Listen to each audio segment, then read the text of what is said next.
Y'all, it is 12:30 at night.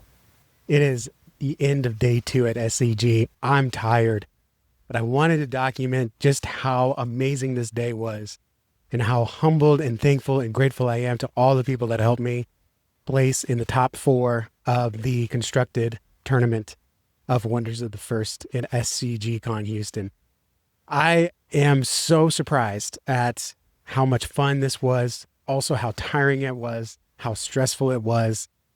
Um, I'm probably too tired to realize how much I'll regret saying this tomorrow, but the only time I can really think of comparing how much fun, how much joy I had, how entertained I was, but also how tired I am. Uh, the only thing I can compare it to is the first couple weeks of fatherhood, when you have this little bundle of joy, but at the same time, you're exhausted. And that's exactly how I feel today. Today was a ton of fun. We got there at 9 o'clock, actually a little bit after 9. There's always some issues with check-in, but you talk with friends, you pick up some learn to plays, you meet new people, you're still meeting new people. The whole day is a blur. But I wanted to share a couple of things that really stood out. Number one, man, when you get into the constructed events, it's a whole nother beast. We did the 1250, but you're playing for prize tickets to redeem product. But here you're actually playing for your reputation, your ranking, and yeah, you're competing for essentially dragon boxes, some of which are the out of 99, which are huge deals. And congratulations to Sneaky Joe for taking the win here. And I got to play him, but I'll talk about that in a second. Going through the matches, I can't even think of all the players that I played because we played 4 or 5 rounds of Swiss at the front. And then we got into the top 8. And so the fact that I was able to qualify for the top 8, I was extremely happy. And the fact that I was super happy to be there. I did not expect to go past that, but I played Sizer. Man, I still don't know the name, man. But I played him, and he beat me in Swiss. But I was able to take what he did to me and formulate a strategy with the cards that I had. And I was able to beat him in the top 8 competition. And man, he put up a good fight. And then in the top 4, I got to play Sneaky. I was seeded 4th and he was 1st, so we had to play each other. And I could not be happier with the fight that I put up. He had a fantastic deck. I kind of knew some of the things that he was going to be playing, going into trying to build up. And, my deck was just raw vanilla power with try to get a lot of action economy to the end to either pull out with the win, which is basically how everything went for the rest of my constructed games. Or if I'm losing, to T-set and flip things around and actually try to lose on purpose because the T-set flips all the stones back at the end. He knew it was coming. I knew he knew it was coming. I was prepared for a couple of the spells that he was going to play. I'll run all this through when I do my deck walkthrough for the deck that I built, because basically I started by building a vanilla meme deck and I realized it actually had a lot of potential. So we actually modified it quite a bit and tuned it up. And obviously it was very competitive. So you'll see the deck vanilla swirl later on this week when I put together the video to put it all out there. So placing in top 4, I'm just super humbled. What I was not prepared for was just how long all this was going to take. And you don't realize how much time is going by. By the time I was, lost and was done with the constructed tournament, the sealed tournament had already started. And unfortunately, my ADD self, I was sitting next to Tinsman when I lost, and I was walking him through everything I was doing. And we were talking about, some of the fun cards that we were playing and how vanilla wonders are sleepers and, a lot of the things that Sneaky was doing.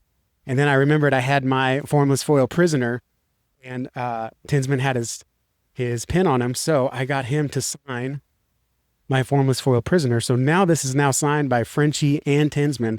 One more signature I'm chasing for that one, for Ramal.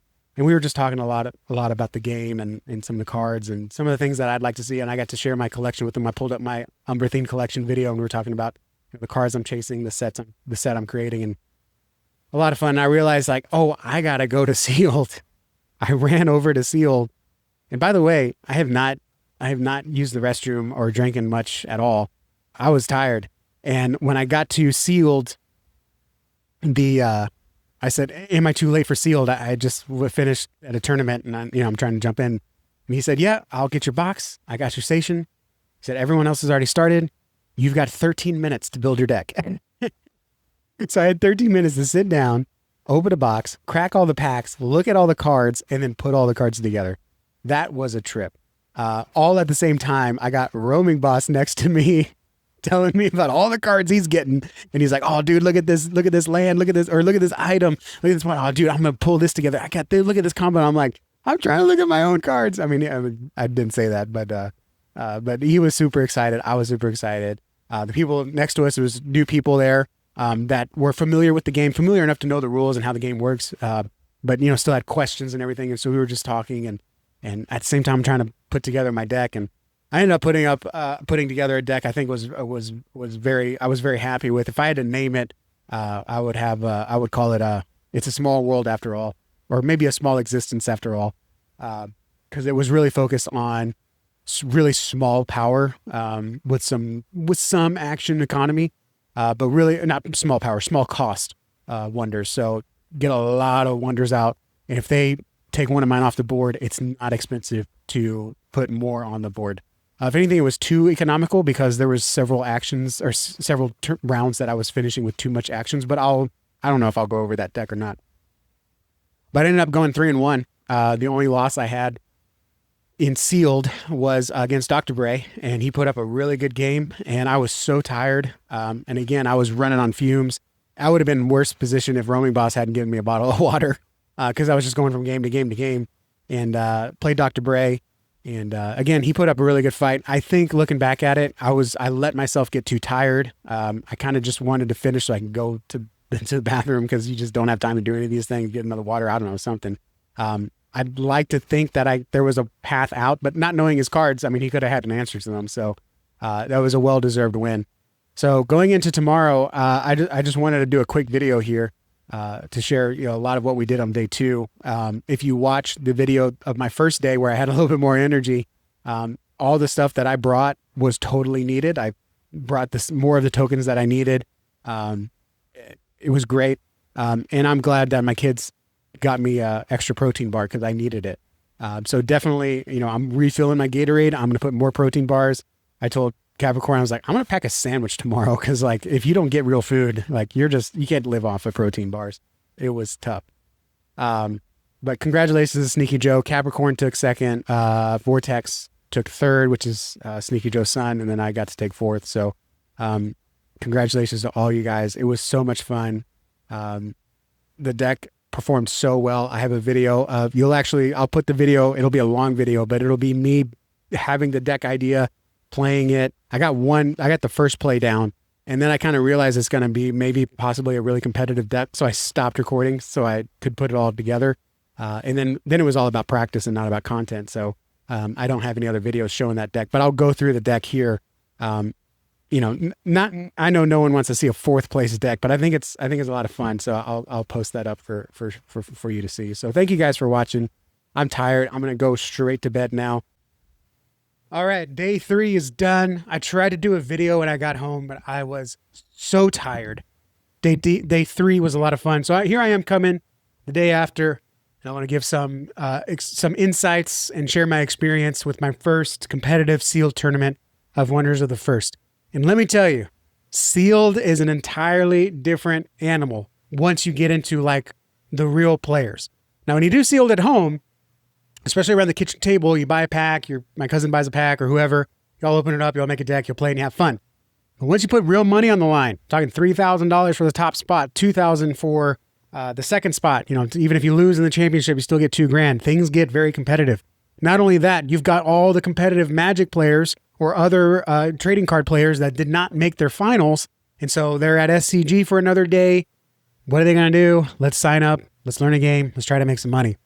So there was quite a few people there at the tournament, and I'm going to go through the events of the day. I'm going to make a separate video of how SCG handled the deck building portion of it, the opening, the accountability, the deck registration. I'm going to share a video going through that in detail so you know what to expect, because it was kind of a lot if you didn't exactly know what you were doing. You also got to deal with a lot of complaining from the Magic players because it's not exactly the way that they want it or the way that they have it. You know, it is what it is.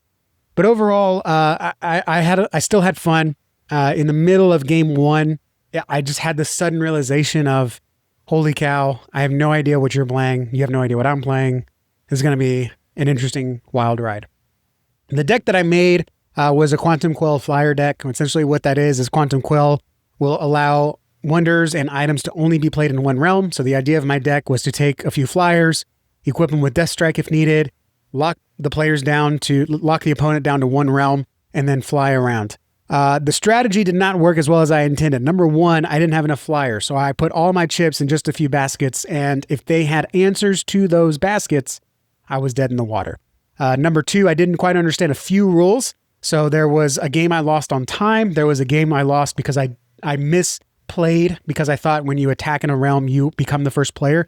But it's not that. It's when you seize a stone in a realm, you become the first player. So I have Jordan to thank you for teaching me that and humbling me with that rule. And then, just the importance of a good pull, of a good hand. I was winning. I was expecting to win a game, but I only got one land. I had 8 lands and a 30-card deck, and they were all at the bottom. So at the end of the game, my opponent had like 5 or 6 actions. I had none, but I was winning.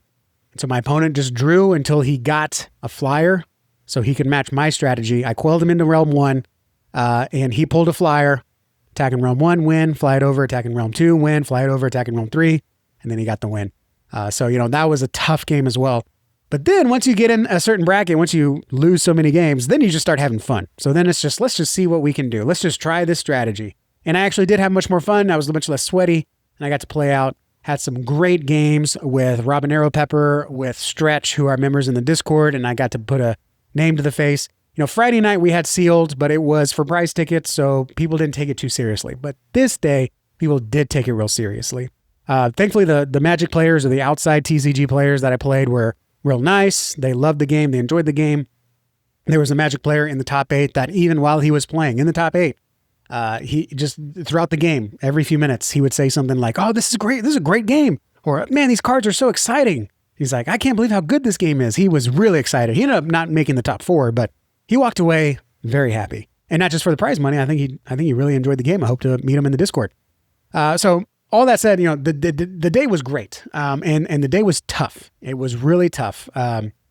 Richie, who placed second in the constructed tournament, the day before, went 3-2 and did not place in the top 8. And, that's unfortunate, but it just goes to show, and then again, I was in the top 4 constructed, and I had a losing record. I was 1-4 in the sealed. It just goes to show that, when you get good at one part of the game, there's a whole nother part of the game that you still have a lot to learn. Also, as part of the luck of the draw, Friday night in sealed, I went 3-1. I had a winning record. I was very excited for that. But again, 1-4 on the other day. So, it sealed is a lot of fun. It's definitely something I want to practice. Unfortunately, it's not something that we can practice with on Tabletop Simulator.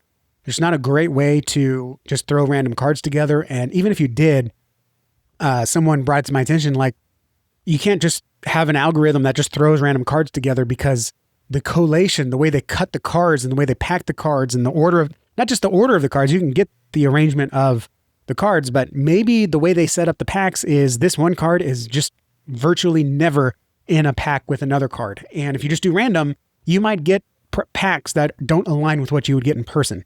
So that makes sealed incredibly difficult to practice for. Not only that, I have more collector boosters now after all my prize winnings from the weekend.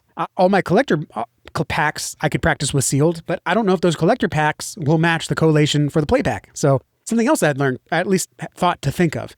But overall, day 3, I was super tired because Friday night, went late, and then we had to drive out of town to get back home, drive in town. So I had to wake up earlier than everyone probably. I got home later than everyone probably. So I was running off about 3.5, 4 hours of sleep every night. So when we came to day 3, I was just mentally exhausted, and a great lesson if you played sports growing up, or if you watch pro sports, they talk about your fundamentals.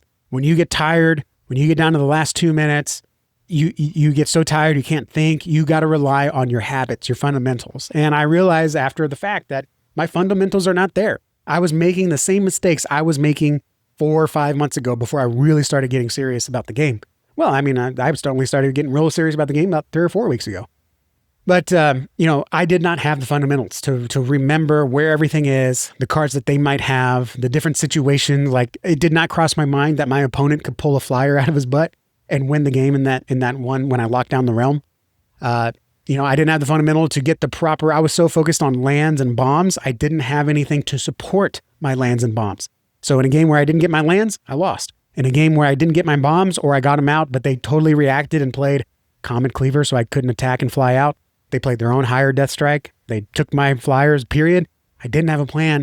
I didn't have a backup plan. So that was something that I should have known, and I would like to think I would have known had I been properly rested and practiced, but I didn't have those fundamentals. So that was something that I really had to learn. So in short, my dad used to say, well, you either win or you learn. And on day 3, I learned a lot. But it was still a lot of fun, and it went all day. I mean, it essentially went all day. We were still, eating protein bars out of my backpack and drinking Gatorade and running to the bathroom in between rounds. Towards the end, when rounds were going quicker for me and my opponents on the losing side, we finished a little earlier and we had a little bit more time to talk and meet each other and talk and all that stuff. Top 8 didn't even start until the conference was wrapping up, and we had to stay late to finish the championships. And actually, the final 2 didn't even get to play because someone had to catch their flight and had to resign. We'll hopefully have a unsanctioned, in-spirit only rematch, but we'll see how that goes. But overall, man, day 3 was a slog, but it was still a lot of fun. And what really made it fun was just the people that you were around. Some of the Magic players that lost their first 2 or 3 games, they didn't even stick around to finish playing the game. But those that did continue losing still wanted to continue playing the game, either because they wanted to learn the game more, or they just wanted to hang out with us because we have the best community. We have people that, we love each other. We talk to each other. We make recommendations to each other. And, we really work together. And even though we were all competing on the board and we were all cutthroat yesterday, we still supported each other in the sealed match, not only to make sure that the final 2 were primarily Wonders players. No hate to the new Magic players that tried the game, but it's like you want to see your family in the championship. So we were, rooting for each other, but we would have been just as happy for you if you were an outsider in the top 2, just like in Orlando. So we had a really good time. It was a lot of fun. And it just goes to show you that, how much fun you have at these conventions really relies on the people that are there. And Wonders has the best people. Not only that, I got to meet Mitch from Hobby Club in person throughout the whole weekend. I got to meet too many to list, to be honest. I'm afraid to list it because I'm going to miss someone. I met Richie in person, Capricorn. I met Roaming Boss, and we got to know each other. We went to dinner with Richie. Got to meet Sneaky Joe in person, got to meet his kids, got to meet Stretch in the Discord, Rabanero Pepper. Let's see who else. I got to meet Wicked in person. I got to meet Jester in person. Man, I had people coming up to me saying like, hey, can we get starter decks for this game? And I was like, yeah, go to the booth. I brought my own starter decks to give away, and the Wonders team was giving them away. Got to meet the rest of the Hobby Club team. Let's see. There's 2, Yo-Yo, met Yo-Yo. There's too many people. I probably already forgot someone. Moop Dad, thank you. I bought a card from Moop Dad, and it wasn't going to arrive for the tournament.